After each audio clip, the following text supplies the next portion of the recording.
केंद्रीय श्रम संगठनों की संयुक्त समिति के तत्वाधान में आज हमारी बैठक में मजदूरों के लिए संघर्ष करने वाले ऐसे वयोवृद्ध नेता आदरणीय शुक्ला साहब, आदरणीय चंगानी साहब, आदरणीय यादव साहब, हमारे बीच में मुरारी जी, माथुर साहब, रमेश जी, भवन सिंह जी, तमाम बैठे हुए श्रमिक क्षेत्र से विभिन्न संगठनों का नेतृत्व करने वाले हमारे जाबाज साथीगण और हमारी महिला शक्ति, माथुर साहब ने काफी विस्तार से आज की बैठक के बारे में बताया और केंद्रीय श्रम संगठनों के निर्देशों के बारे में अवगत कराया। जैसा कि पिछले समय आपने देखा होगा कि बिहार के चुनाव परिणामों के पश्चात तत्कालीन सरकार ने लेबर कोड को लागू किया और जिनके लिए हम काफी समय से संभावित थे उसके लिए लड़ाई लड़ रहे थे, लेकिन श्रमिकों की आवाज को इस सरकार ने नहीं सुनने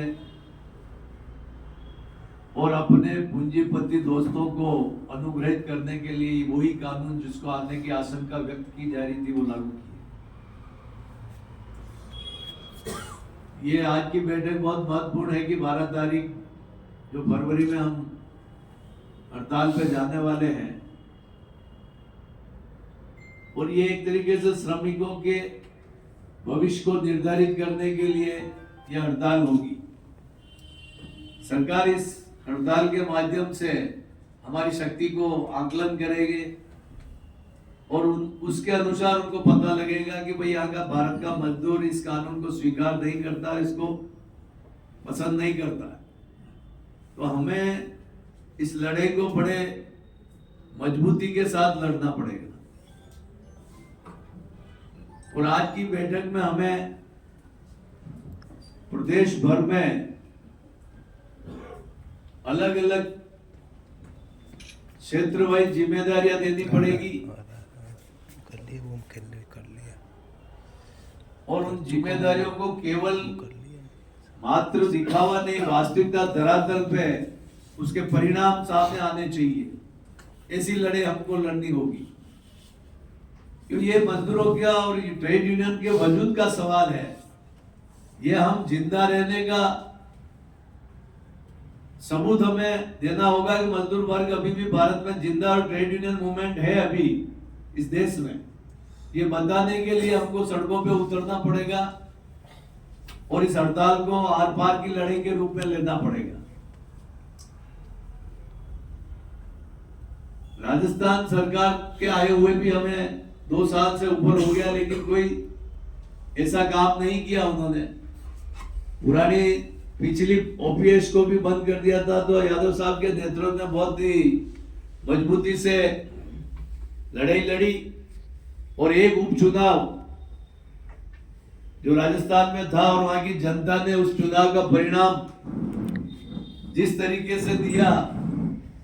उसको उन्होंने वापस कदम पीछे लेने के लिए मजबूर होना पड़ा। तो राजस्थान सरकार के भी जो कर्मचारी और मजदूरों के बारे में कोई विचार अच्छे नहीं है। केंद्र की सरकार तो पूरा उद्योगपतियों की शरणम गच्छामी है। तो इस तरीके से अब हमें दोनों सरकारों के विरुद्ध मजदूर और कर्मचारियों के हितों के लिए आर पार की लड़ाई लड़नी है और उसके लिए सभी संगठन ईमानदारी से अपने सभी कार्यकर्ताओं को क्षेत्रवार या ट्रेड वाइज संगठन के मीटिंगों को लगातार जारी रखते हुए इसके लिए माहौल बनाना पड़ेगा, मोमेंट बनाना पड़ेगा जिससे वातावरण तैयार हो। और जब वातावरण तैयार होगा तो उसमें लोगों की भागीदारी बढ़ती जाएगी और इस वातावरण को बनाने के लिए जो हम लोग बैठे हैं यहाँ पर प्रदेश लेवल पे नेतृत्व करने वाले, वो एक कार्य योजना बनावे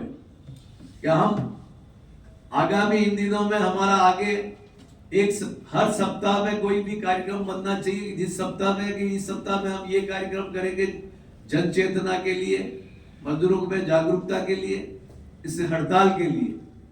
और इस तरीके से हम बराबर गतिशील बने रहेंगे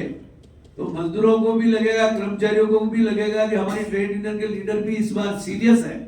और वो लड़ना चाहते हैं। तो इस तरीके से अगर हम उतरे हैं मैदान में तो आने वाले समय में इसके अच्छे परिणाम होंगे। और भारत मजदूर और किसानों का देश है और किसान और मजदूर उत्पादन करता है, तो उत्पादन करता वर्ग को कमजोर करके इस देश को आगे नहीं बढ़ाया जा सकता। मैं अपने इन्हीं विचारों के साथ अपनी वाणी को विराम दूंगा। धन्यवाद। जय हिंद।